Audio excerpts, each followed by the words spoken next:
This is Malta, centerpiece of the Mediterranean Sea with sunshine, beaches and history to suit every traveller. Malta is the 10th smallest country in the world but the 5th most densely populated state. Coming in at only 316 kilometers squared, I was able to explore the entire island of Malta in search for the most beautiful part. Unlike my other trips, I booked this a day before and had no clue what to expect. So join me on my 5-day adventure and let's see if I can find the crowning jewels of Malta's beauty. Firstly, Malta is part of the European Union where they use the euro as their national currency. The official languages are Maltese and English, with everyone able to speak English. As the island is so small, there's no metro or rail network and public transport consists of buses and taxis, although I personally hired a car. Driving in Malta is done on the left-hand side, similar to the United Kingdom and Australia. Leaving the airport, I grabbed a tourist map and collected my car, beginning my adventures. Starting with this cave that roughly translates to Cave of the Wind, this cave is quite hidden and can't be accessed from the main road, and there's no signage pointing this out, but it's well worth the visit. Be aware, there's a little climbing inside the cave and there's a part where it's complete darkness even during the day, so if you're not confident, bring a torch. However, I just used my phone torch. Quite peaceful to enjoy without any crowds and photo opportunities.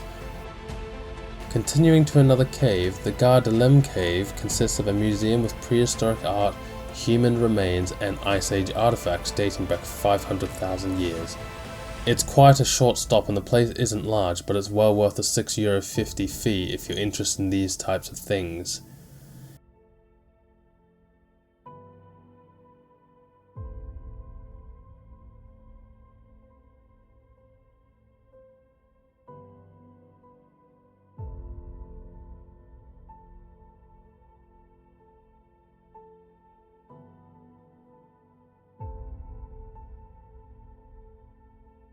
Daylight was disappearing, so one final stopover at St. Peter's Pool for the day, and to my surprise there was nobody here. This is one of Malta's best beaches and it was deserted. Not complaining, as I prefer to enjoy these places on my own or with very little people, so if that's what you're looking for, visit during the end of the day. The pool has a cliff jump and is at an ideal depth for those wanting to take a dip.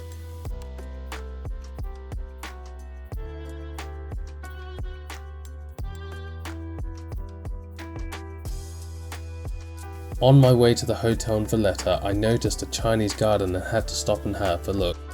This place was gifted by China in 1996 and features various pathways, water features and unique trees. It's free to enter, so if you have any free time, come and visit the gardens and relax.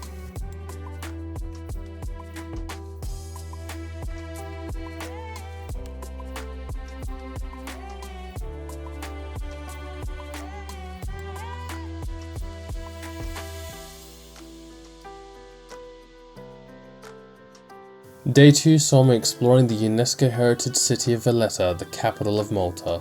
It's not possible to drive within the city, so I took a bus from my hotel nearby into Valletta. There are bus stops scattered all over the country and buses seem to go everywhere. There's an app called Talinja, which I'm probably saying wrong, which tracks all buses and their locations in live time and can direct you to anywhere you want to go. Valletta required a full day to explore everything and I don't think I managed to do that. Heading directly to the bottom at Fort St. Elmo is an ancient fortress designed to fight off the Ottoman Armada dating as far back as 1552. The fort faced several invasion attempts by the Ottomans until it fell in 1565. Under British rule, the fort played an important role during World War II in defending Malta and providing military storage for the eventual invasion of Italy. This fort and museum cost €10. For the keen moviegoer, if you visit here, you'll also recognise a closed-off section of the fort where several movies were filmed. Around Valletta, there's several historic buildings, places and courtyards and parks.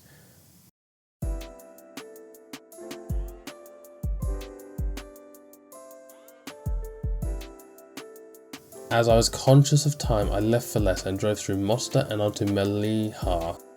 Melliha, home to some interesting architecture with the stores and houses, with a stunning church in the centre, the Sanctuary of Our Lady. Surprisingly, parking was very easy to find and I only had to walk 2 minutes to the church. Ending the day, I went to the Red Tower, which is good for sunset. As it was late in the day, the tower itself was closed so you couldn't enter it, but you're still able to roam around the grounds and climb the steps for more photos. This is an ancient stone tower built in 1649 and used by the Knights of St. John. Continuing with day 3, I woke up long before sunrise to drive over to the other island of Gozo, catching the first boat of the day from the passenger terminal.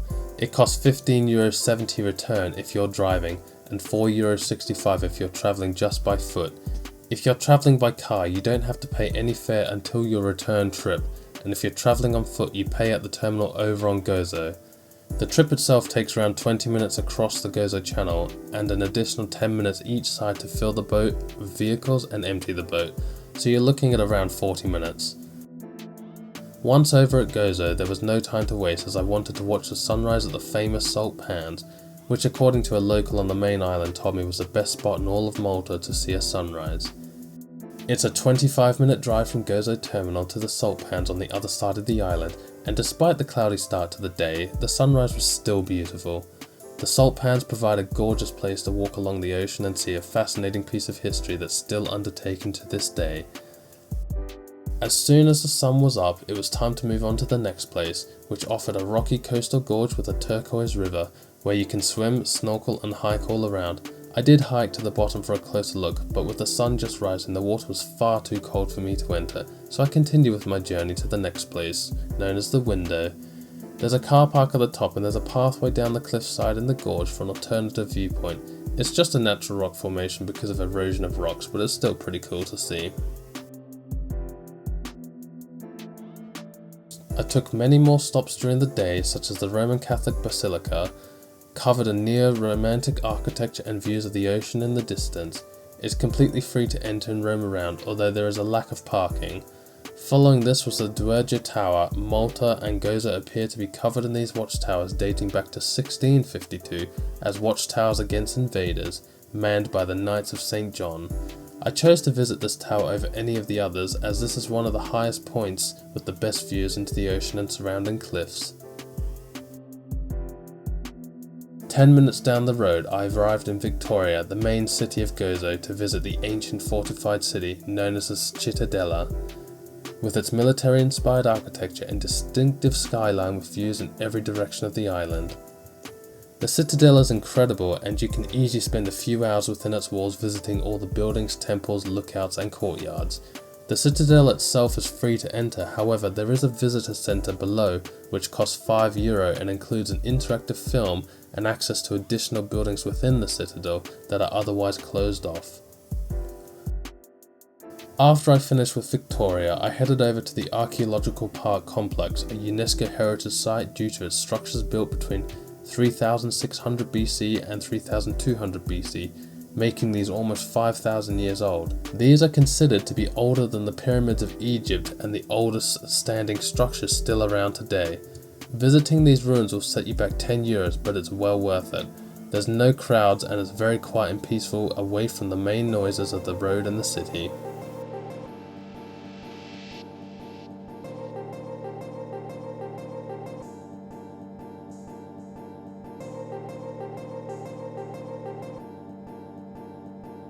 After a tiring day on Gozo, I decided to relax a little and headed to another beach on the other side of the island for hiking over the cliffs and crystal clear waters. As this place is also a popular beach, there's loads of free parking available and the hiking trails are easy to find.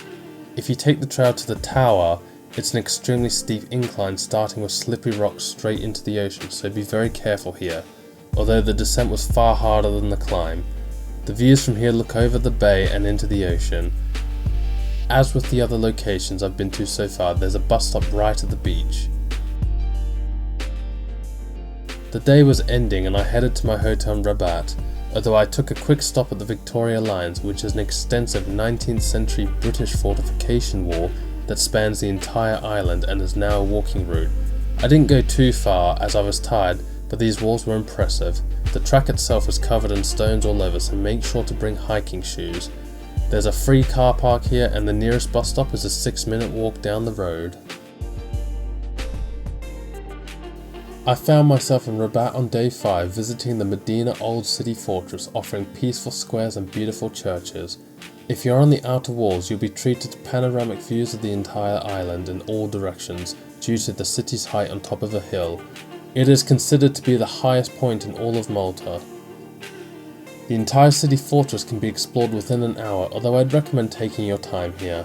The stunning architecture makes this one of the best places to visit in Malta in my opinion.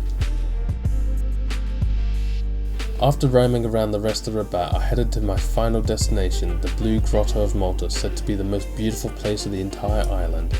I was taken aback at how incredible this place looked from above before finding out the nearby village does boat tours into the caves.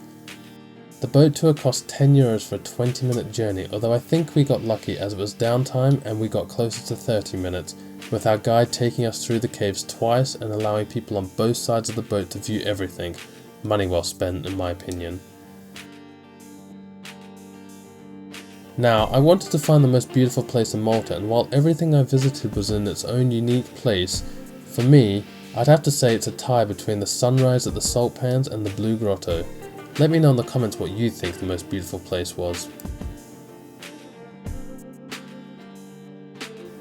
And that brings me to the end of my trip in Malta. I headed for the airport, returned my car and waited for my flight back to London.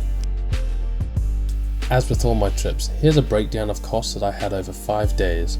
The trip overall came to £304, not including my flights from London, as this will vary depending on where you come from.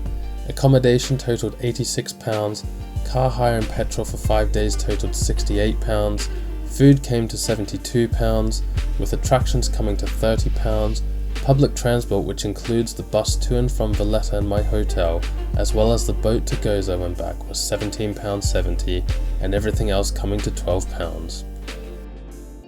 Thank you for watching and making it this far into the video. I really do appreciate your support, and if you're able to, please leave a like and comment on the video, as it does help me a lot in expanding this channel and reaching more people, and consider subscribing for more videos like this if you enjoyed it.